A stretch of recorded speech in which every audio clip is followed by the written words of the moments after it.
kan kita zaman AI nih sekarang nih. Di zaman AI aku percaya bahwa knowledge itu akan jadi valueless. Jadi orang yang punya ilmu tinggi itu jadi nggak berharga gitu.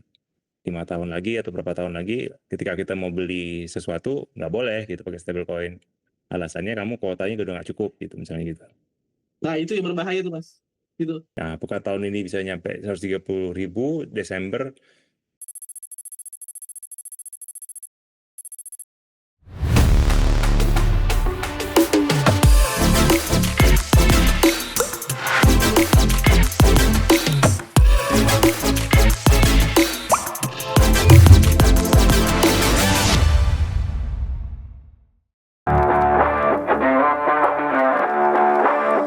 Halo warga Kribo, selamat datang lagi di podcast Bin Crypto Indonesia.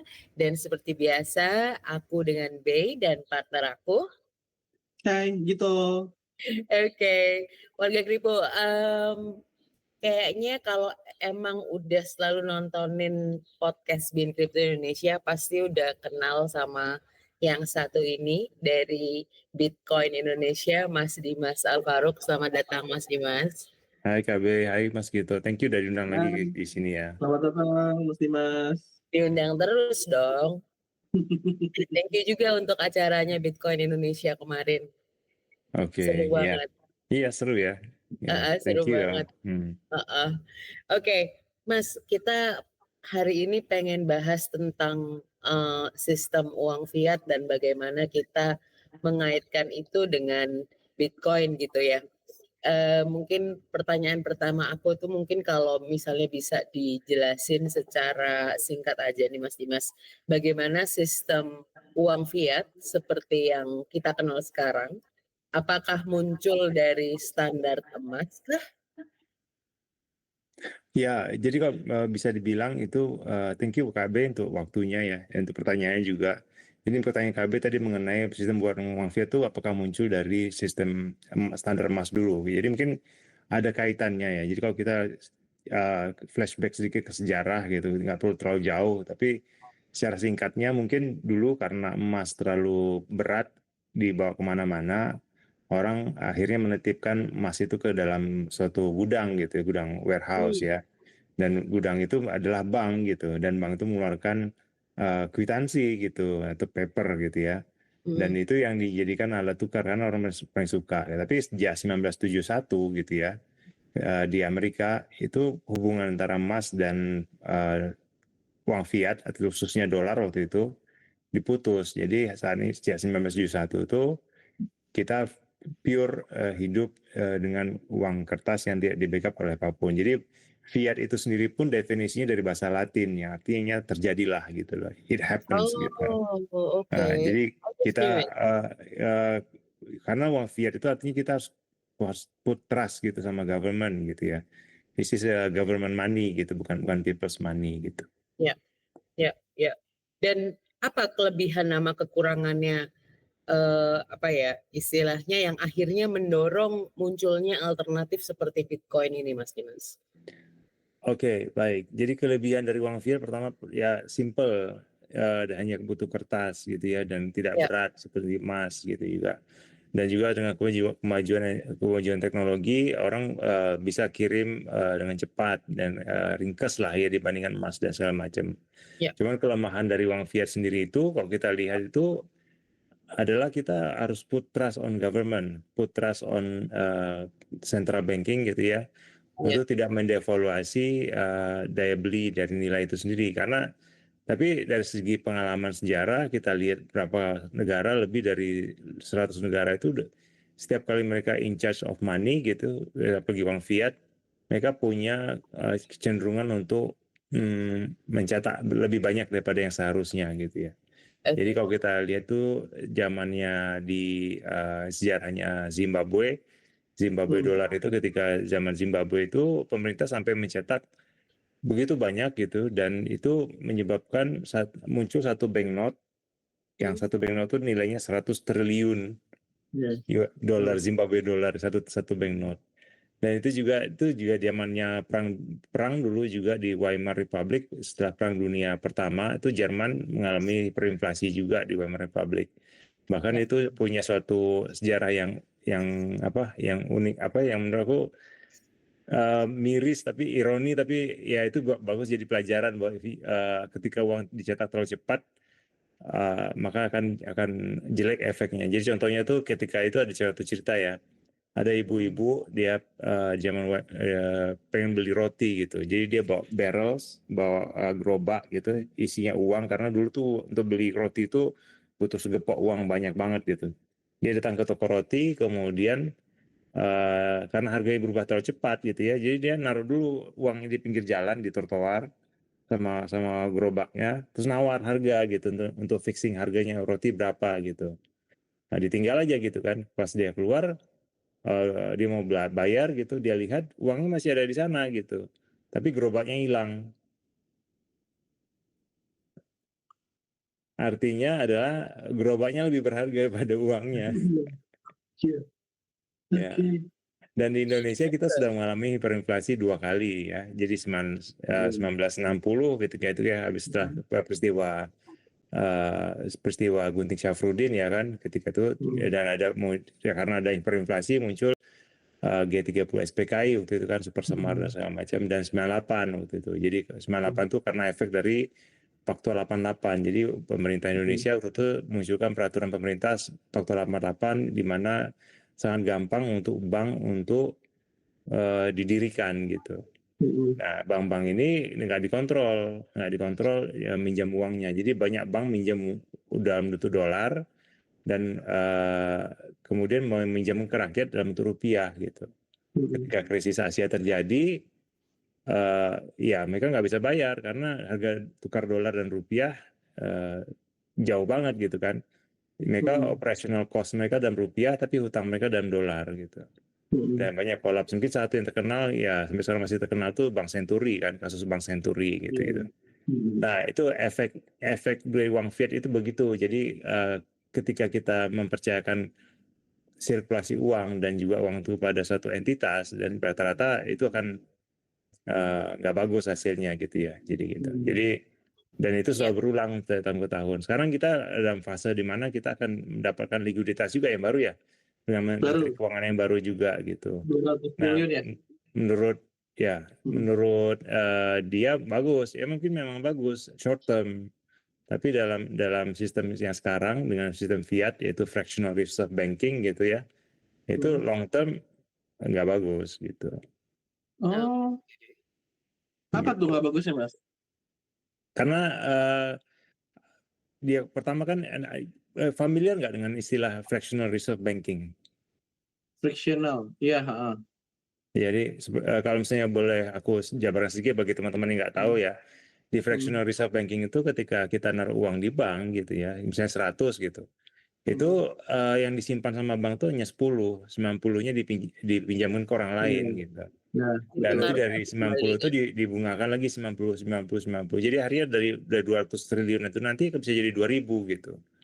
Nah, itu berputar-putar. Nah, mungkin bisa jadi bagus kalau misalnya uangnya masuk ke sektor-sektor produktif kayak manufaktur, industri makanan, sawah, pertanian segala macam, terus masuk juga ke dalam modal untuk modal dan segala macam gitu-gitu ya. Nah, tapi kenyataan di Indonesia kan tidak seperti itu. Mungkin dari 200 triliun yang direalisasikan untuk produktif, ya kita nggak tahu. Tapi ini udah pernah terjadi sebelumnya di zaman SBY. Zaman SBY itu kan tahun 2009-2010 itu baru selesai krisis 2008 ya di Amerika, subprime mortgage. Itu memang ada kasih stimulus juga, bagus awalnya 2 tahun, 3 tahun, tapi setelah 10 tahun kita merasakan efeknya, jadi inflasi tinggi, jadi gitu. Nah, karena itulah, jadi sistemnya terus berulang, gitu. Kenapa kita punya Bitcoin? Karena pada akhirnya kalau kita masih hidup di dunia fractional reserve banking, di mana uang terus bertambah dan segala macam, artinya daya beli kita terus dicuri gitu. That's why kita harus belajar mengenai Bitcoin, apa itu Bitcoin, kenapa Bitcoin itu berharga, dan satu daya tarik Bitcoin itu ya itu tadi karena jumlahnya tidak bisa ditambah lagi. Jadi nggak peduli demand-nya naik terus menerus, supply-nya tetap sama 21 juta. Oke, ya. Nah menarik tuh Mas kalau kita ngomong inflasi ya memang. Apalagi tadi sempat di-spill yang Zimbabwe itu yang mereka sempat hyperinflasi. Eh, dan itu semua sepakat kayaknya itu adalah musuh dari fiat, musuh dari fiat. Nah, tapi kan bank sentral sebagai regulator itu juga mereka punya kebijakan. Kayak di US kan ada, di kita juga ada quantitative easing. Nah, dan di Bitcoin itu juga ada untuk penahan inflasi dengan jumlah pasokan yang tadi Mas Dimas bilang tetap 21 juta. Itu juga sebagai salah satu langkah untuk inflasi terhadap penurunan harga Bitcoin. Nah, gimana Mas Dimas melihat itu? Yang quantitative easing itu it works nggak sih sebenarnya untuk bisa menahan inflasi?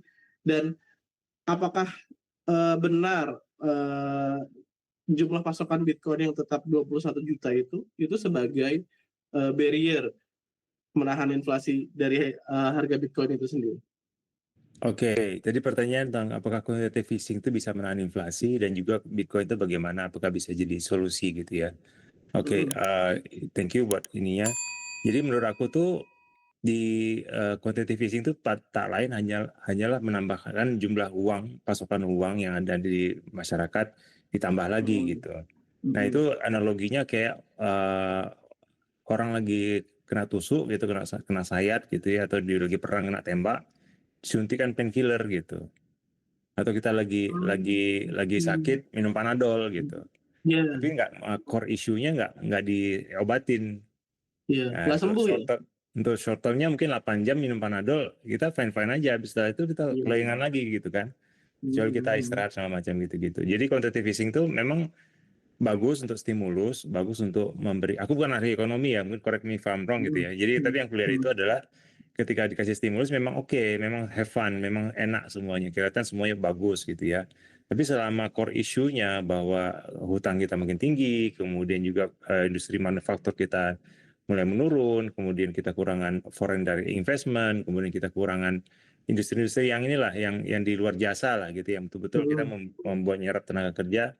Ya itu nggak diselesaikan, apalagi korupsi ya, apalagi masalah korupsi, ya tetap akan begini gitu. Jadi tidak menjadi hanya solusi singkat aja, mungkin hanya untuk bisa sampai satu cycle dan maksudnya sampai pemilu berikutnya mungkin gitu.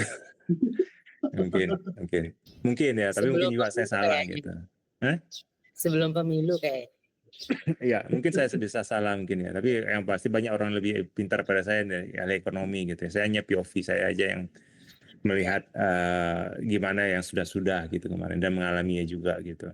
Nah di Bitcoin sendiri memang itu bisa dibilang itu antitesisnya dari sistem itu, di mana di sistemnya fiat itu adalah sistem yang misalnya bunga berbunga kan gitu kan, bunga berbunga. Kalau di Bitcoin itu tetap segitu, jadi 21 juta gitu. Memang dia dikeluarkan sedikit demi sedikit, tapi kan ada istilahnya namanya halving ya.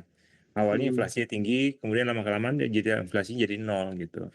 Nah sebenarnya kalau kemarin aku sempat interview Jeff Booth di Bali untuk Bitcoin Conference, dia kan ngarang buku namanya The Price of Tomorrow gitu ya. Jadi dia justru bilang the natural state, keadaan normal sebuah masyarakat itu adalah deflasi, bukan inflasi gitu. Maksudnya gimana kalau kita lihat dari teknologi misalnya, teknologi kita makin lama makin maju kan gitu kan. Contoh sederhana HP lah. HP kita dari dulu HP kita yang mungkin zaman yang dulu tuh yang kayak batu bata gitu kan. Terus sekarang bisa kita bisa bawa komputer gitu di HP kita gitu kan. Tapi harusnya kan makin lama makin murah gitu juga. Harga TV juga dulu, TV kita TV yang hitam putih gede banget, makin lama makin kecil. Sekarang kita bisa nonton TV dari sini gitu kan. Kan harusnya makin lama makin murah gitu, makin murah dan makin murah. Tapi kenapa semua kelihatan kita nggak sampai makmur gitu. Nah itu karena itu tadi kita digaungkan bahwa inflasi itu bagus, inflasi itu untuk pertumbuhan. Ya memang bagus, tapi inflasi itu hanya berguna bagi orang yang sudah punya aset gitu. Nah, jadi bagaimana bisa kita survive ya kita harus punya aset. Asetnya apa ya macam-macam gitu. Kalau hanya kita berpegang sama rupiah menabung dalam fiat gitu ya, bukan rupiah aja tapi menabung dalam fiat. Selama inflasi masih ada, kita kan terus kalah gitu. Jadi makanya oleh karena itu aku suka menganalogikan bahwa sistem fiat ini ibaratnya sebuah baterai yang bocor gitu. Di mana kita karena terus dicetak gitu kan, Sementara kita kerja habisin waktu kita, waktu dan energi kita taruh di fiat, terus tapi fiatnya dicetak gitu. Coba kalau misalnya kita berandai-andai ya, berapa lama kita butuh waktu untuk menghasilkan 200 triliun gitu? Sampai mati kayaknya. Enggak, mati hidup lagi. Mati hidup lagi. Dan tiba-tiba menteri kita, tiba-tiba pemerintah, aku nggak menyalahkan pemerintah ya, aku cuma menganalogikan aja gitu ya, mungkin ya ini. Jadi tiba-tiba pemerintah menemukan 200 triliun gitu. Ini ada nih tersimpan di sini gitu. Ya kita harus kerja keras untuk dapatin UMR ya. Tiba-tiba ya itu realitanya begitu. Betul. Warga Grimbo. Jadi gini nih, kalau ngobrol sama Mas Dimas tuh seseru ini dan kita tuh bisa spend waktu yang lama banget. Kayak waktu aku datang ke Bitcoin Conference dan sebelum-sebelumnya juga gitu ya. Karena Mas Dimas emang penuh dengan banyak pengetahuan nih. Nah,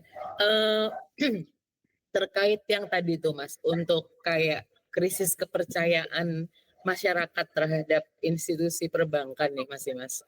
Apakah sampai sekarang pun masyarakat juga menurut Mas Dimas masih dalam quote on quote tidak percayakah dengan sistem perbankan yang terjadi saat ini? Kalau ini konteksnya global atau di Indonesia? Dua-duanya boleh. Oke, kalau di dalam global menurut aku masih percaya ya. Jadi karena masalah ya, dan di Indonesia juga rata-rata masih percaya juga gitu. Tapi bagi beberapa orang, tapi orang semua udah merasakan ya, baik di Amerika, di Eropa, maupun di Indonesia gitu, hidup tuh makin lama makin sulit gitu. Harga barang makin naik semua, something wrong gitu kan. Tapi kan nggak bisa poin apa yang terjadi gitu. Ini satu fakta yang apa sih, bukan fun fact sih, sad fact mungkin ya. Sad fact itu kan kita harus percaya sama pemerintah, percaya sama regulator di Bank Indonesia atau di Bank Sentral lah. Tapi kita punya gubernur atau kita punya the Fed gitu segala macam. Dan mereka yang menentukan berapa suku bunga, berapa jumlah supply uang dan segala macam. Tapi nggak pernah ada pemilu terhadap mereka. Iya, betul. Kita pilih presiden, wakil presiden, kita pilih wakil rakyat. Tapi yang menentukan berapa suplai uang, seberapa cepat, ya kan interest rate itu kan misalnya suku bunga itu kan atau inflasi itu kan misalnya 5%, 7% atau 3% gitu kan. Itu kan tak lain hanya kalau POV saya ya mungkin yang lain nggak sepakat gitu. POV saya adalah 3% per tahun itu artinya kamu dimiskinkan 3% per tahun gitu. Daya beli kamu diturunkan 3% per tahun. Artinya dalam 10 tahun daya beli kamu diturunkan 30% gitu. Secara resmi gitu. Dan itu ditentukan oleh sekelompok orang yang tidak pernah dipilih dan tidak pernah bertanya sama kita gitu. Mereka punya kebijakan ya, quote unquote. Ya.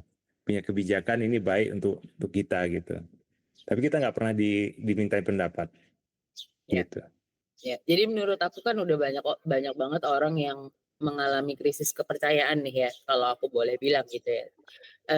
Dan sejauh mana sih Mas Dimas kalau boleh tahu kayak krisis ini menjadikan katalis bagi lahirnya Bitcoin ya, seperti yang tertulis sendiri dalam white paper Bitcoin itu. Oke, krisis ini sebenarnya sudah terjadi berulang-ulang, jadi nggak hanya di zaman sekarang, tapi juga udah lebih nggak tahu terus berulang-ulang gitu. Jadi sebelum 2008 ya? Ya 2008, tapi kan sebelumnya juga banyak. Ada istilah, ya familiar nggak nih istilah bank run? Ya. Sejarahnya apa? Tahu nggak? Enggak kalau sejarahnya. Nah, sejarahnya itu ini buat teman-teman. Aku suka sejarah, jadi aku suka sejarah financial, tapi sejarah financial history aku suka banget. Jadi sejarahnya itu karena dulu emasnya berat kan, orang taruh emas di gudang-gudang atau di bank, terus banknya ngeluarin sertifikat atau kwitansi gitu yang jadi paper gitu kan. Nah awalnya orang percaya sama bank itu gitu. Tapi kemudian bank itu melihat nggak ada nih orang yang narikin emasnya lagi gitu. Ah, coba aku print lebih banyak kwitansinya daripada emasnya gitu. Hmm. Nah, awalnya karena Hmm. ketika di print dicetak kan itu kan berarti kan quantitative easing jatuhnya. Iya, dicetak lebih Ya, banyak. cetak lebih banyak. Hmm. Ekonomi tumbuh short term. Orang senang, Hmm. happy sama macam. Tapi lama-kelamaan orang berpikir, kok uangnya lebih banyak daripada ini? Aku coba ambil lah emasnya gitu. Coba ambil Hmm. satu. Oke, bisa. Ambil dua. Bisa lama-lama FOMO. Semua orang pengen ambil emasnya kan. Nah, karena itu tadi, artinya PKB bicara mengenai krisis kepercayaan. Yaitu kita in that moment like now gitu. Slowly gitu. Di mana orang udah Ya, mulai ini kepercayaan dan karena terus berulang makanya banyak sebelum datang Bitcoin pun makanya orang selalu bilang beli emas, beli tanah kalau di Indonesia ya. Karena nenek kita atau buyut kita tuh mengalami yang krisis 1960 itu yang hiperinflasi itu kan gitu. Hmm. Dan Bitcoin itu sendiri muncul tuh nggak muncul ujuk-ujuk, tapi kan merupakan sebuah evolusi dari 40 tahun riset gitu. Sebelum ada Bitcoin ada juga Bitgold, ada juga eCash, ada juga macam-macam dah yang ditemukan sama orang-orang di sini. Makanya, tapi semua belum bisa memecahkan satu masalah, yaitu bagaimana kita bisa melakukan transaksi lewat internet tanpa kita perlu orang ketiga gitu. Nah itu kan dipecahkan dengan public ledger itu yang kita kenal dengan blockchain gitu ya. Gitu. I see. Nah, kan sejak Bitcoin muncul nih, Mas, adopsi makin berkembang, banyak banyak harapan ya.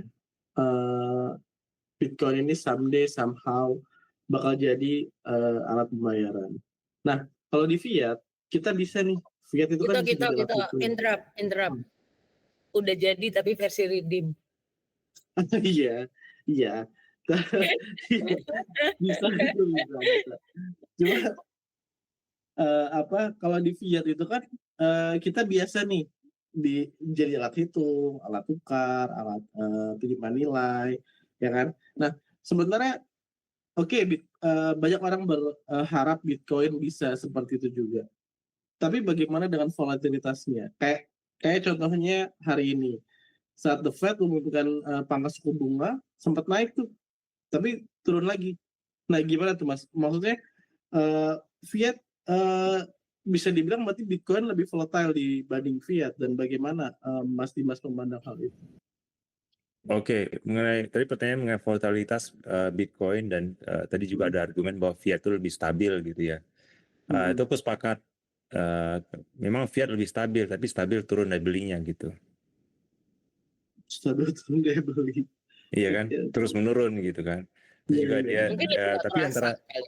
antara satu fiat ke fiat yang lain gitu, misalnya dari Chinese yuan ke US dollar itu kan bisa juga volatile harganya, berubah-ubah. Nah, tapi mungkin maksudnya dalam konteks kita di negara kita bahwa rupiah itu stabil ya nggak naiknya nggak naik turun seperti Bitcoin gitu.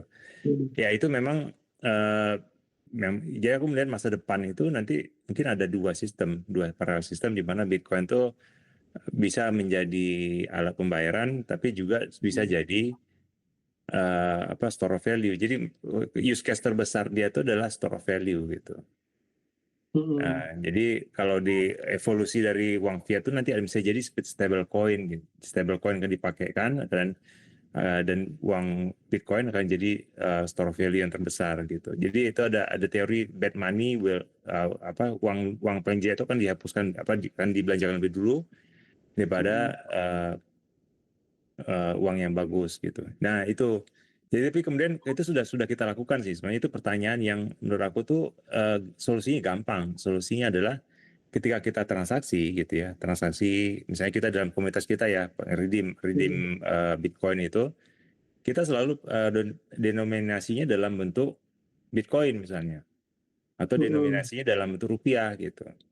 Jadi harga kopi Rp30.000 memang Rp30.000 tapi pada at that point berapa satoshi gitu.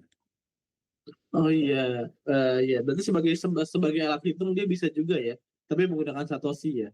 Betul. Atau kalau misalnya ada orang yang udah full Bitcoin dia bilang ya harga jasa aku 200 sats. nggak peduli harga rupiah berapa Bitcoin sebenarnya, 200 satoshi tiap ini. Jadi itu udah jalankan. Jadi ada lebih dari 30 circular economies yang di dunia ya, ekonomi sirkuler yang menggunakan Bitcoin sebagai standar gitu. Karena kan uang itu kan ada tiga fungsi. Pertama sebagai store of value, kedua sebagai medium of exchange, yang ketiga sebagai unit of account gitu. Nah, Bitcoin ini udah proven dia sebagai store of value yang terbaik yang mengalahkan semua aset kelas yang ada di dunia gitu. Sebagai medium of exchange udah ada 30 circular economy yang bekerja ya untuk bekerja untuk membuat Bitcoin ini sebagai ini. Dan yang terakhir itu unit of account masih belum. Tapi memang sebuah evolusi. Emas itu kan dulu sempat jadi uang, tapi sebelum jadi uang dia kan sebagai store of value yang pertama gitu. Dan dia butuh waktu 5.000 tahun. Kita nggak bisa bandingkan uang fiat yang sejarahnya ratusan tahun dengan Bitcoin yang baru 16 tahun gitu. Dan mengenai volatilitas itu juga kan itu bisa jadi itu sebuah fitur bukan sebuah bug gitu menurut aku. Karena apa? Karena itu mencerminkan pasar bebas yang sesungguhnya. Kalau kita bandingkan sama saham gitu, ketika dia sangat volatile, apa yang terjadi? Suspend gitu.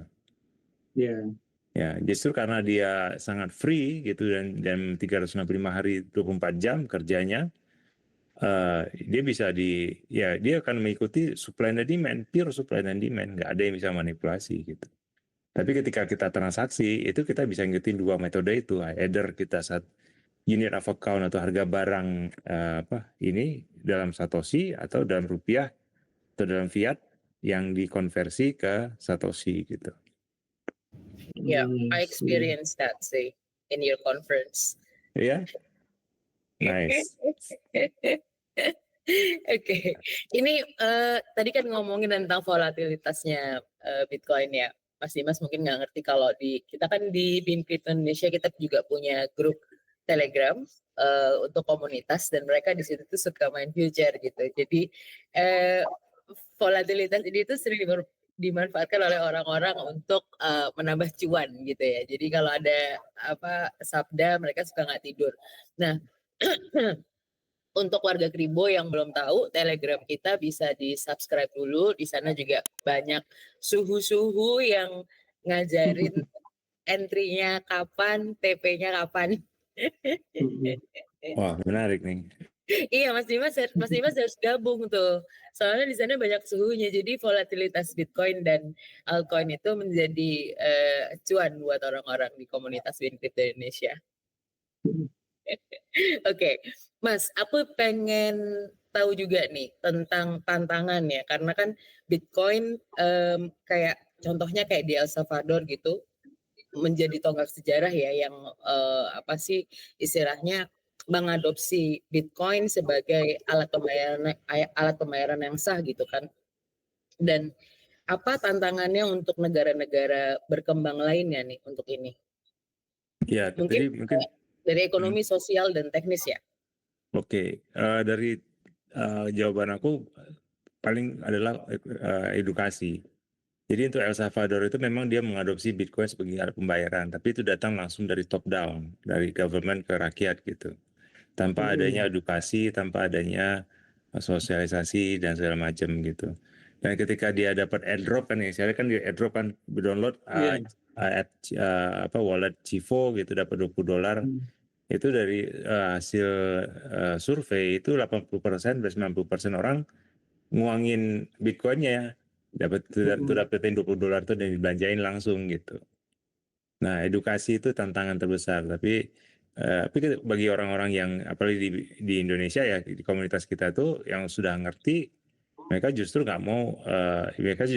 mau membelanjakan tanda kutip atau redeem gitu Bitcoin mereka itu dengan orang lain yang sudah ngerti juga gitu. Jadi sosial ekonomi. Jadi kenapa gitu? Karena itu tadi premisnya adalah dengan Bitcoin itu Bitcoin adalah baterai nggak pernah bocor.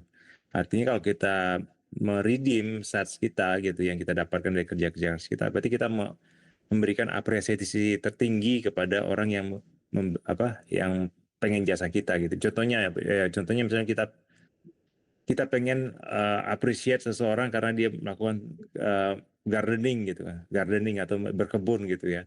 kita kasih dia Bitcoin. Itu berarti itu butuh apresiasi tertinggi karena dengan begitu dia waktu dan energinya nggak bocor kita tukar dengan Bitcoin yang begitu. Gitu. Mungkin itu pertanyaannya, mungkin kurang menjawab nggak ya? Mungkin ada ini. Gimana Kak? Ada ini nggak? Mungkin aku lupa tadi flow-nya. Coba tambahkan. Dampak aku. Jadi El Salvador kan dia mengakui sebagai legal tender. Nah, ini mungkin nggak nanti menular ke negara berkembang lain. Mengingat El Salvador kan bukan negara maju. Kalau kita ngomong US misalnya, Trump ngumumin kita adopsi Bitcoin. Mungkin negara berkembang bisa bakal ikut juga. Nah, sementara di kasus El Salvador, dia juga negara yang masih berkembang.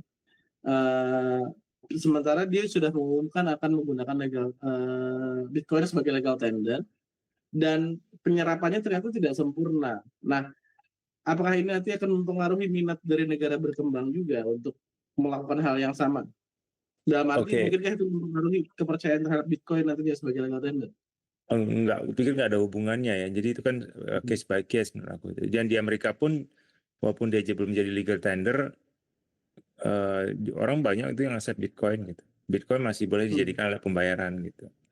Dan itu kalau kita keluar sedikit aja dari Indonesia ke Malaysia, kita bisa pakai Bitcoin untuk beli kopi gitu di cafe Bitcoin di Malaysia, di Kuala Lumpur atau di Singapura atau di negara-negara lainnya gitu. Jadi masalah adopsi Bitcoin sebagai alat pembayaran atau tantangannya menurut aku tuh case by case gitu. Jadi di Indonesia ya karena pemerintah masih pengen rupiah, menjaga rupiah, ya kita nggak boleh gitu, kita pakai Bitcoin sebagai alat pembayaran. Oh, I see. Berarti mungkin tergantung dari kondisi masing-masing negara itu Mas ya. Kita nggak bisa Betul. rata.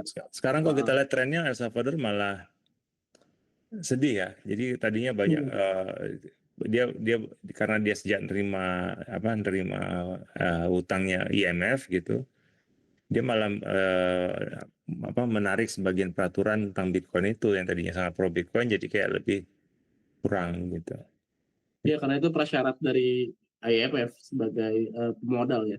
Betul. Jadi Tapi di sisi lain negara yang kecil Bhutan ya, Bhutan itu dia mulai menambang Bitcoin 3 tahun yang lalu dari ekses hydropower dia gitu, dan sekarang 60% GDP-nya itu dari Bitcoin. Dan dia membayar semua, iya 60% Bitcoin itu digenerate dari Bitcoin gitu.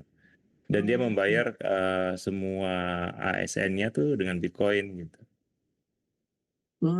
sih menarik ya, negara kecil kita nggak tahu ya tiba-tiba nongol tuh Bhutan. Ya sebenarnya udah ramai kemarin, cuman jarang dibahas gitu ya. Dan itu kan bisa jadi sebuah blueprint sebenarnya kalau kita ya ini kan ada free energy, kita convert jadi money gitu. Di Indonesia surganya energi gitu, dan kita nggak mesti stimulus, kita ya tinggal convert aja free energy jadi money gitu. Internet money. Betul. Tapi mungkin untuk nyambungin ya gitu ya. Tadi kan kita ngomongin fiat gitu kan, terus Bitcoin gitu. Nah, apa sih perbedaan fundamentalnya Mas untuk antara sistem pembayaran yang seperti transfer bank atau kartu kredit gitu ya, lalu kita bandingkan dengan decentralized Bitcoin gitu, dan bagaimana double spendingnya itu dicegah dalam sistem tersebut? Wah, ini pertanyaannya technical, tajam nih. Jadi di sistem fiat itu kita sangat sentralistik, di mana kita perlu percaya sama bank dan pemerintah untuk menyelesaikan transaksi kita. Jadi semua transaksi itu basically kan pencatatan. Pencatatan itu kan pada dasarnya ditaruh di sebuah buku atau sebuah ledger ya. Ledger. Nah, pertanyaannya perbedaan utamanya ledgernya dipegang sama siapa gitu. Kalau di sistem fiat ledgernya dipegang sama sekelompok orang, yaitu bank sentral, pemerintah, dan juga bank-bank lah untuk menyelesaikan gitu. Nah di kasus itu yang enak ada yang kelebihannya cepat, dan maksudnya cepat dalam hal kita harus putra sama dia gitu. Tapi kenyataannya ledger itu atau pencatatan itu bisa jadi double spending terjadi di sana gitu. Kita bisa banyak kecurangan. Kita nggak lihat sendiri gitu catatannya. Nah kalau sementara di Bitcoin dengan blockchain-nya itu ledgernya publik gitu ya. Dan semua orang punya. Jadi ibaratnya kita duduk di atas, kumpul sekarang ini nih, catatan transaksi aku itu bisa sama catatan transaksinya Kak B, sama dengan catatan transaksinya Mas Gito gitu ya gitu. Jadi kalau analogi religiusnya kayak Quran lah ya, kayak Quran gitu. Al-Quran itu kan yang kita baca di Indonesia itu pasti sama dengan baca di Afrika, pasti sama dengan di Amerika, sama dengan di UK gitu. Semua orang punya catatan transaksi, semua catatan punya Al-Quran yang sama gitu. Ya, nggak ada beda-beda gitu. Jadi itu yang membedakan siapa yang mengontrol ininya. Kalau dia sentralistik, berarti dia harus put trust. Kalau misalnya kita desentralistik, berarti trustless. Tapi semua bisa diverifikasi mengenai mekanisme blockchain itu sendiri. Gitu. Oh, I see. Ya, menarik. Ya, mungkin karena orang semakin banyak aware juga ya, semakin banyak tahu juga tentang Bitcoin, akhirnya banyak entitas yang mulai masuk, kemudian adanya ETF, itu semakin mendorong adopsi juga. Nah, semakin banyak institusi yang masuk, ada banyak kekhawatiran nih Mas, kalau nanti itu bakal ngegeser etos desentralisasi dari Bitcoin itu sendiri. Itu gimana tuh Mas? Karena kemarin mengutip statementnya Mas Gabriel Ray itu CEO-nya Thrift, dia bilang sekarang yang berpengaruh itu sudah country, institusi, ETF, retail udah nggak pengaruh lah sama sekali. Maksudnya, nah itu apakah itu nanti bakal mengancam etos desentralisasi sendiri? Di sisi lain memang bagus karena adopsi makin kencang. Gimana tuh Mas? Ya, pertanyaannya apakah mengancam desentralisasi Bitcoin ke depannya ketika country dan juga institusi dalam itu. Kalau dari segi ada namanya satu chart long term Bitcoin holder gitu ya. Kalau kita lihat tuh masih 60% tuh masih dipegang sama retail gitu. Nah, dan kemudian sisanya mungkin kecil 10%, 20%, kalau nggak salah mungkin 30% itu baru institusi besar gitu. Nah, memang itu ancaman tuh ada gitu. Makanya kita di Bitcoin Indonesia dan juga banyak komunitas Bitcoin lainnya itu selalu promote kalian harus self custody, kalian harus pegang sendiri Bitcoinnya. Not your keys, not your coin. Kan kita selalu dengar itu ya, not your keys, not your coin gitu.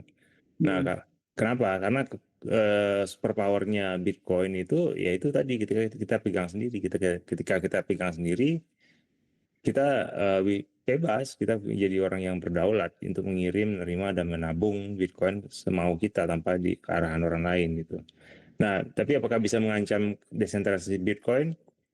Menurut aku masih jauh ya, karena secara network Bitcoin itu masih sangat terdesentralized, kecuali nanti ada semua node udah dijalankan, kemudian semua node udah dikuasai, kemudian semua mining udah dikuasai, itu mungkin baru bisa itu juga. Tapi enggak juga sih, karena sifat open source-nya Bitcoin itu kalau misalnya ada yang nggak suka, ya tinggal jalankan software sendiri gitu.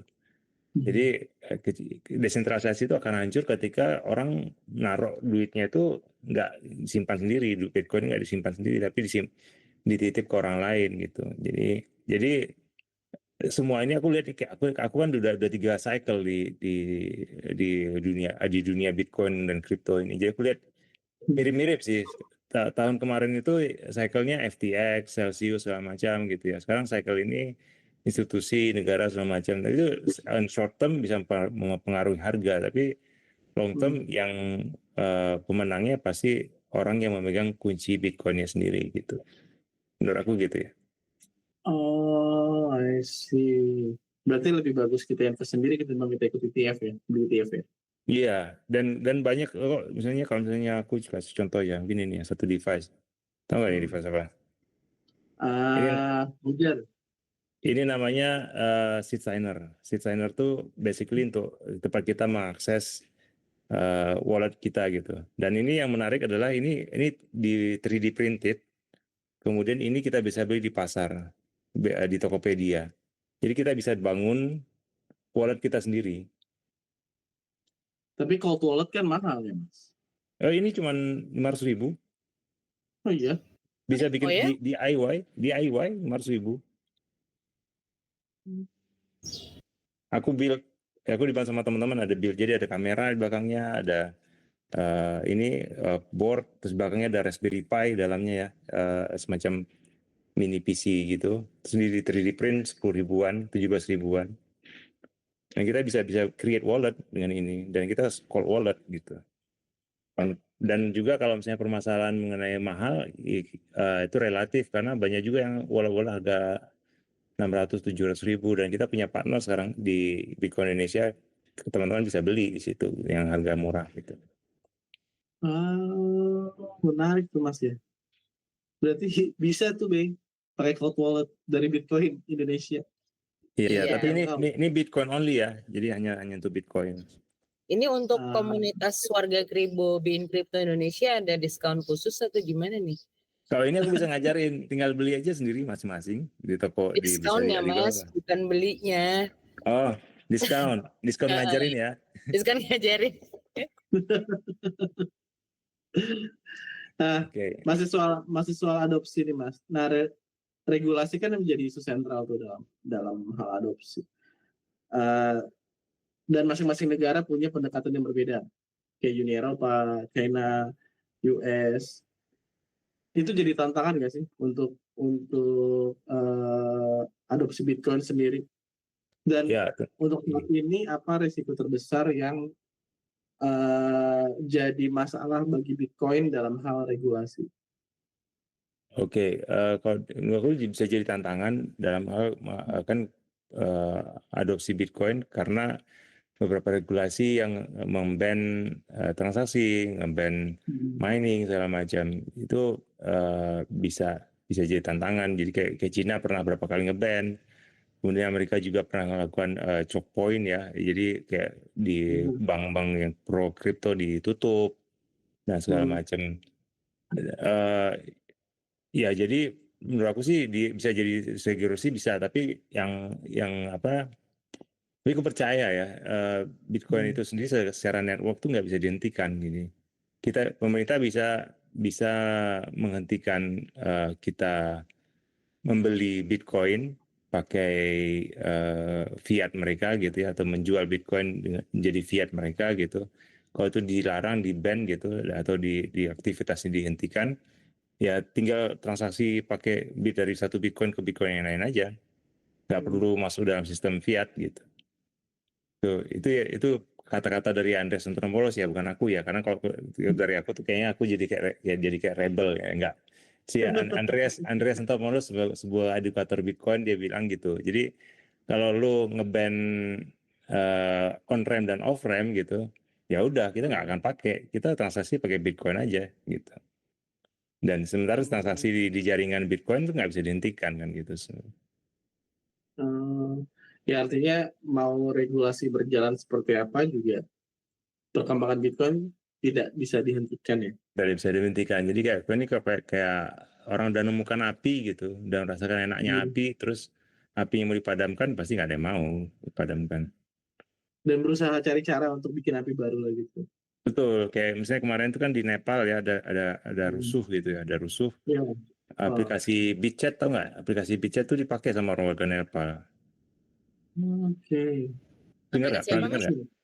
BitChat. Jadi ada Jack Dorsey bikin sama teman-temannya gitu ya, aplikasi namanya BitChat ya, chat. Itu aplikasi yang pakai mesh Bluetooth, jadi kayak jaringan Bluetooth tersebar, nggak perlu internet, nggak perlu SIM card, nggak perlu power gitu. Jadi dengan mesh itu bisa koordinasi gitu. Dan Tapi itu kan harus berdekatan kalau pakai mesh Bluetooth kan, maksudnya. Iya, tapi sekarang udah bisa satu kota, satu negara bisa. Oh, satu negara.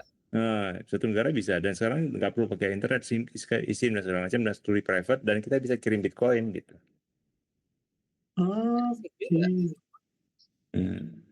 Jadi Nepal kemarin ramai banget tuh. Kalau di Indonesia pas rusuh kemarin sempat ada ini ya, ada use case-nya juga. Cuma mungkin kalau umumnya kan kalau untuk transfer itu pakai Lightning ya biasanya ya. Pakai Lightning bisa pakai ini, tapi Bitcoin itu teknologi udah banyak banget ya. Jadi memang ada layer pertama Bitcoin yang on chain, kemudian ada Lightning, kemudian ada namanya eCash, ada namanya Chashu, ada namanya Xiaomi ada banyak. Banyak. Oke. Hmm. Cuma kan yang common itu orang bayar pakai Lightning. Ya pakai yang Lightning kebanyakan. Network ya, betul. Nah, Mas bisa nggak dijelaskan secara sederhana gimana sih cara kerjanya si Lightning ini? Oke, Untuk Lightning transaksi Network mikro. tuh oke, baik. Pertanyaan gimana cara kerja Lightning Network? Ya, mungkin secara analogi simpelnya tuh ibaratnya kita kasbon di warteg. Jadi kita mahasiswa nih, ya kita datang ke warteg nih, gua ada 500.000 gitu. Simpen 500.000-nya di lo gitu. Tiap kali gua datang catet berapa kali makan. Nanti pas akhir bulan dirangkum semuanya gitu. Apakah kurang, apakah cukup, apakah enggak gitu. Jadi kayak gitu. Jadi ketika di lain waktu ketika kita mau transaksi, biasanya kita open channel. Jadi aku sama Mas Kito sama-sama taruh duit, misalnya 100.000 ada 200.000 dalam channel kita gitu ya. Dan selama di channel itu terbuka, kita bisa transaksi, tapi senilai 200.000 itu, misalnya 5.000, 2.000, 3.000, tapi sama totalnya 200.000 gitu. Nah, ketika kita udah sepakat, baru dihitung. Aku tadi naruh 100.000, aku udah habisin 80.000, kemudian berarti sisa 20.000 kan. Di Mas Gito berarti udah ada kelebihan 120.000 kan gitu kan. Nah, pas ditutup baru dicatat ke on-chain gitu. Tetap ke on-chain berarti tadinya aku udah 100.000 tinggal 20.000. Mas Gito tadinya 100.000 jadi 120.000 gitu. Ya gitu. Jadi kayak gitu. Berarti dua-duanya harus punya Bitcoin dulu ya? Nggak mesti. Jadi ada itu kan idealnya begitu. Tapi kemudian banyak juga orang-orang kayak misalnya Mas download sekarang Wallet of Satoshi ya. Itu dia custodial, jadi ada perusahaan di belakangnya yang memanage likuiditas itu gitu. Dan dia bisa jadi ini jadi bisnis juga karena orang yang merelay, misalnya aku mau kirim ke KB, tapi KB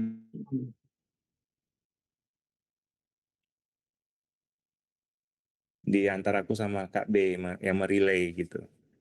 Yang merelay transaksi itu tuh dapat duit, jadi dapat duit. Jadi seperti itu. Jadi banyak orang dia udah menjalankan node yang taruh buka open channel gitu dan dia bisa merelay. Karena kalau misalnya aku kirim dari aku ke Jack Dorsey misalnya gitu kan, kecuali kita tatap muka kita buka channel bisa, tapi kalau misalnya nggak ketemu gimana? Ya berarti kita harus cari dari kita ke siapa, terus baru ke Jack Dorsey misalnya gitu. Nah, Nah, gitu. kalau untuk konsep transaksi mikro, taruh lagi nih Mas. Bitcoin udah bisa nih dipakai untuk pembayaran dan bisa bayar di pasar nih. Itu gimana mekanisme pembayarannya? Sesimpel yang tadi aku bilang, Bitcoin itu bisa ngirim kita satu satoshi pun bisa gitu. Satu satoshi itu Bisa. per hari ini Rp18, kita bisa bayar Rp18. Sementara kita belanja di pasar, ada nggak uang Rp10? Nggak ada kan gitu. Dan mekanisme bisa dua, either di harganya dalam rupiah, kemudian kita convert jadi satoshi, berapa jumlah satoshi pada saat harga itu, pada detik itu, atau kita dari awal harga barangnya udah dalam bentuk satoshi gitu. Mungkin aku coba kalau misalnya belum kebayang itu kayak gini, kayak tadi kalau kita mau jual Bitcoin lah di exchange ya, kan kita tuh bisa pilih tuh dalam bentuk Bitcoin, dalam bentuk rupiah gitu. Kalau kita buat dalam rupiah misalnya 2 juta gitu, 2 juta rupiah. Kalau kita kelamaan kita nggak pencet convert gitu jual, pasti dia bilang ada notifikasi harga udah berubah gitu. Iya nggak? Iya. Ya kayak gitu sama gitu. Jadi tetap aja yang dibayarkan 2 juta, tapi yang diterima dalam bentuk satoshi equivalent berapa satoshi gitu. Seperti itu. Dan itu di Bali udah common dengan closed loop system kita redeem, beli kopi, beli apa. Kemarin juga KB di Bali beli kaos ya KB ya kemarin. Iya, tapi ngerepotin Mas Dimas. Ya nggak apa-apa. Ya senang hati kok ya gitu. Tapi akhirnya jadi belajar sih, jadi belajar. Iya. Cuma aku sebenarnya ada satu pertanyaan yang aku agak bingung ya, Mas Dimas ya. Karena kan kalau yang seperti yang kita gunakan kemarin, aku nggak sebut brandnya, itu kan hanya SEX ya, hanya Bitcoin aja. Sedangkan kalau misalnya kita transfer pakai stablecoin ya, misalnya pakai USDT gitu kan, itu lebih mudah gitu. Tinggal minta alamat eee, wallet address-nya aja udah langsung kita kirim gitu. Gimana tuh Mas Dimas? Nah, itu sebuah tantangan juga untuk si brand itu ya, bagaimana dia bisa mengubahnya gitu. Jadi memang pertama tuh butuh likuiditas yang gede juga, tapi juga sebenarnya dari wallet itu juga pun bisa kita kirim langsung ke exchange. Aku udah lakukan berapa kali. Oh Kita kirim langsung ke gitu. exchange, kemudian on chain ya, nggak via Lightning karena belum ada exchange Indonesia yang terima Lightning ya. Jadi via on chain langsung bisa convert ke rupiah, bisa. Tapi ada minimumnya karena fee-nya cukup besar waktu itu. Jadi karena likuiditas ya, semua tergantung likuiditas sih. Oke. Berarti secara nggak langsung aku boleh bilang nih antara stablecoin, Bitcoin, dan juga fiat akan berdampingan terus ya?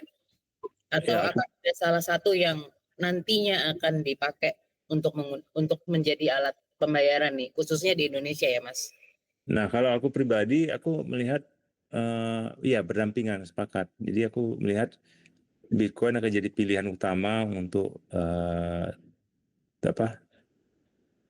sebagai alat tabungan ya, tabungan terbesar gitu. Dan juga bisa jadi alat untuk appreciate karya orang yang kita nggak pengen kita sayang lah gitu ya. Jadi kita bayar pakai Bitcoin gitu. Terus ya itu di sisi lain stablecoin dan fiat itu ya jadi berdampingan sama kita. Cuman kita harus paham bedanya apa gitu. Karena nanti fiat dan juga stablecoin itu kan nanti akan dipadukan dengan kalau di Indonesia padukan dengan payment ID, dipadukan dengan AI, sehingga pada akhirnya setiap belanja kita dimonitor gitu. Kita habis berapa, bisa jadi nanti 5 tahun lagi atau berapa tahun lagi ketika kita mau beli sesuatu nggak boleh gitu pakai stablecoin. Alasannya kamu kuotanya udah nggak cukup gitu misalnya gitu. Nah itu yang berbahaya tuh Mas. Gitu. Ya, tapi kita Aku akan tahu sudah akan ke sana, dimulai dengan payment ID gitu. gajiannya pakai USDT ya? Ya kan? Kembali lagi siapa yang kontrol jaringan gitu. Siapa yang kontrol jaringan? Kalau yang kontrol jaringan adalah orang yang nggak pernah dipilih, kemudian juga dia dianggap sangat ya dia bisa menentukan kebijakan ya kita harus percaya dia nggak akan ngapa-ngapain gitu. Oke. Pilihannya hanya harus percaya ya, karena nggak ada pilihan lain. Ya Indian trust juga, walaupun di Bitcoin juga kan, Bitcoin juga tuh walaupun kita trustless segala macam, Nakal. dalam bisnis pun trust is number one lah ya. Trust, integrity, kemudian juga proof of work itu jadi nomor satu. Jadi track recordnya gimana dan semacam gimana. Zaman AI pun aku bilang kayak kita zaman AI nih sekarang nih. Di zaman AI aku percaya bahwa knowledge itu kan jadi valueless. Jadi orang yang punya ilmu tinggi itu jadi nggak berharga gitu. Tapi cara mengalahkannya gimana? Cara mengalahkannya itu tadi AI itu siapa yang kita pilih gitu. Maksudnya siapa yang punya integritas tinggi. Siapa yang kita pilih bisa menyelesaikan negosiasi ini gitu. Itu kan masalah branding pertama, masalah kedua integritas, ketiga masalah track record gitu. Jadi untuk bersaing sama AI ya kita harus punya hal-hal yang nggak dimiliki sama AI. Dalam semua bisnis aku juga kemarin belajar gitu juga di dalam bisnis. Personal touch sih AI nggak punya ya. Personal touch. Oke. Last but not least, kayaknya ini yang semuanya pertanyakan nih untuk harga Bitcoin di tahun ini, karena ada dua pendapat, Mas Dimas. Yang satu bilang akan kembali terjun payung ke 90.000, dan yang satu ahli lain juga bilang bahwa akan menembus 135.000. Menurut Mas Dimas, yang mana nih yang bakal terjadi? Terjun payung, terbang? Aku kasih dua jawaban. Pertama jawabannya Bitcoiner Maxi ya, dan satu jawaban yang POV aku gitu.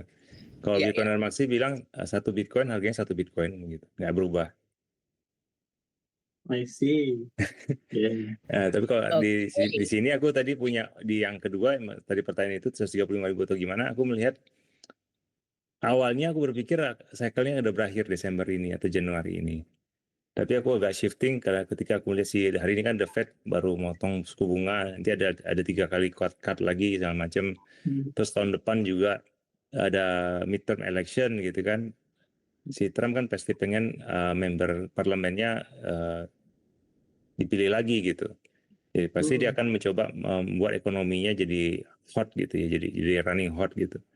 Bisa jadi ini extend jadi sampai mid atau end kuartal ketiga dari tahun depan gitu. Nah, apakah tahun ini bisa nyampe 130.000 Desember? Aku nggak tahu, aku bukan pernah. Yang aku tahu hanya ada 21 juta gitu ya. Kemudian berapa banyak dari 21 juta ini bisa aku dapatkan tiap bulan gitu. Bisa aku kumpulin tiap bulan gitu.